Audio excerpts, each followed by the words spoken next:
Ngayon 'no, mga kababayan, siyempre explain ho ng gobyerno ng Pilipinas. Si Roque hindi namin ginigipit 'yan, 'no? Actually ito, binigyan namin ng karapatan niya na magsalita, na ipaliwanag ang kanyang sarili kung saan niya kinuha yung gano'ng kalaking pera na nandoon sa loob ng bank account niya. Pangalawa ho, mga boss, 'no, hindi inimbento ng gobyerno ng Pilipinas yung pagkaka-attach ni Roque doon sa ano, "Uy, sandali, nagagalit si Jimmy Pareno, anin panay dakdak mo, nag-research ka ba ng mga sinasabi mo, puro lutang, mahirap paniwalaan, ayusin mo." Nagagalit ho yung mga DDS, mga kababayan. Kayo ba, makakasabay kayo sa usaping ito or wala lang? Yan lang ang sasabihin niyo, "Panay dakdak mo, nag-research ka ba?" Eto na nga, pinapaliwanag ko na lahat, eh. Kayo ba mga DDS, kaya niyo bang sundan, sabayan yung mga dini-discuss namin dito? O ang tanging ikokomento niyo lang, madaldal ka Mark Ramos, bangag ka Mark Ramos, adik ka Mark Ramos, yun lang, 'di ba? Nakailan na tayo? Pang-5 na yata 'tong topic na 'to. 5 topic, ni isa wala akong nakita sa inyo o nabasa na sinabi ninyo na hindi kayo naniniwala sa akin. At hindi totoo yung sinasabi at yung pagpapaliwanag nyo, 'di ba? Para masabi ninyo na hindi totoo yung sinasabi ko. Wala. Ganyan lang yung ikokomento ninyo, madaldal ka, ganito, nag-research ka ba? Kasi yung mga kokote ho ng mga DDS na yan, wala naman. Bakit? Saan ho sila kukuha ng paliwanag nila? Kay Vice Presidente na hindi makapagpaliwanag din? Oh, 'di ho ba? Kaya ganyan ho, kung papansinin niyo yung mga comment niyan, panay lang ho ano, madaldal ka, adik ka, bangag ka. Oh, nawala na ho yung ₱20 na bigas, mga kababayan. Wala na yung ₱20 na bigas. Kasi nandiyan na po yung ₱20 na bigas. 'Di ho ba, mga bossing? So ngayon, balik tayo dito. Yung Harry Roque nila, uuwi at uuwi yan. Madali ho, 'no?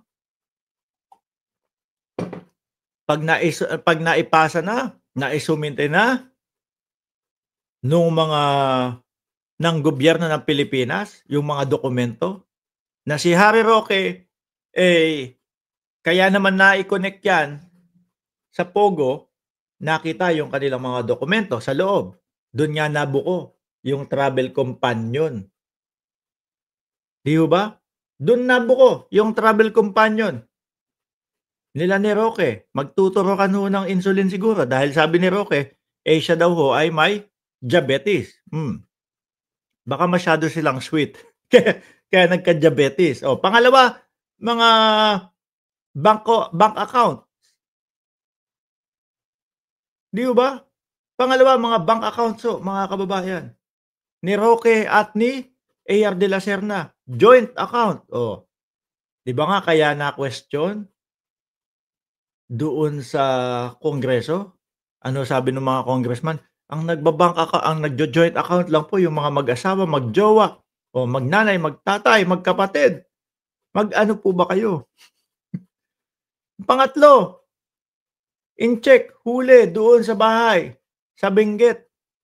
Sinasabi ni Roque hindi sa kanya nakapangalan, pero sila-sila din yung may-ari, in-check ng Pogo.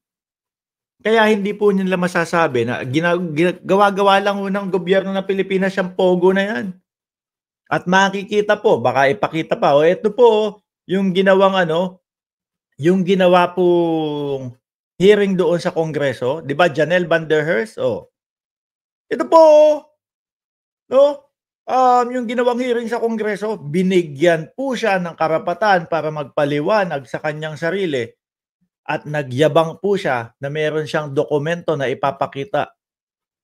Nung araw na po na yung dokumento na yun ay ipapakita, naglaho na po si Harry Roque, nagtago na po. So ngayon, si Senadora Risa Hontiveros nananawagan na pagbawi na ng mga ari-arian ni Roque. Siguro, madam, ngayon lang ako medyo sasalungat. Siguro kapagka yung medyo napatunayan na, saka bawiin. Ano, ngayon kasi, ang dapat gawin diyan siguro, i-freeze muna. Hinto muna, no, wala munang gagalaw. Hindi muna pwedeng galawin ni Harry Roque. Hangga't hindi natatapos at hangga't hindi napapatunayan na galing nga sa Pogo yung kaperahan na yan. No, yung mga ari-arian, yung mga joint accounts, freeze muna. No, mahirap naman po na bawiin agad natin tapos hindi pa napapatunayan, mga kababayan. At iba pang sangkot sa Pogo operation. Ang iniisip ko dito baka si AR de la Serna din. Kung ano yung mga naipundar ni AR, makuha din. Ano ho? Kasi ang tinutukoy ho dito, mga bossing, yung mga yung mga nakasuhan po ng human trafficking at kasama nga niyan po ni Roque si Cassandra Leong, mga bossing. 'Di ba? Si Roque, ano kaya iniisip? Ano kaya ang tumatakbo sa isip ng isang Harry Roque na nandito siya ngayon sa gitna ng mga sigalot sa kanyang buhay? Ang hirap. Kung makita niyo ho si Roque ngayon, mga kababayan, sa mga picture na susubaybayan natin, nagba-vlog pa din si Roque, no? Iba na ho, stress na ho yung mukha. Stress na ho yung mukha. Isa sa dahilan kung bakit hindi ho ako bumoto ng straight alyansa, mga kababayan, dahil ho kay Roque, nakakadala, no? Nakakadala. Ngayon merong mga ganun pa din sa alyansa, sa loob ng alyansa. At yun po ay mga nababanggit ko na dati pa ho, kaya medyo alam nyo na kung sino yung mga yon, 'di ba? Isa na nga po yung nirereklamo ng sambayan ng hindi naman sambayan ng Pilipinas, nirereklamo ng mga taga Bulacan, nirereklamo ng mga taga Antipolo yung prime water nila. Isa na po 'yun, 'di ba? Ingat-ingat sa pagboto. Anyway, alisin na natin ito, no? Sana freeze lang muna, i-freeze muna tapos kapagka napatunayan na, saka bawiin na lahat ng ari-arian po, no? Naku, saklap ng nangyari kay Roque talaga. Nawala po yung Pogo, nawalan din ng Pogi. 'Di ba, Ma'am Chris Rose? Ayan, nagpadala na naman ng gano'n si Ma'am Chris Rose. Salamat po. Nawalan ng Pogo, nawalan ng Pogi. Diyos ko, tapos mawawalan pa ng ari-arian si Harry Roque kapagka napatunayan na sila ay nagkasala. Alisin ko na ho ito, no?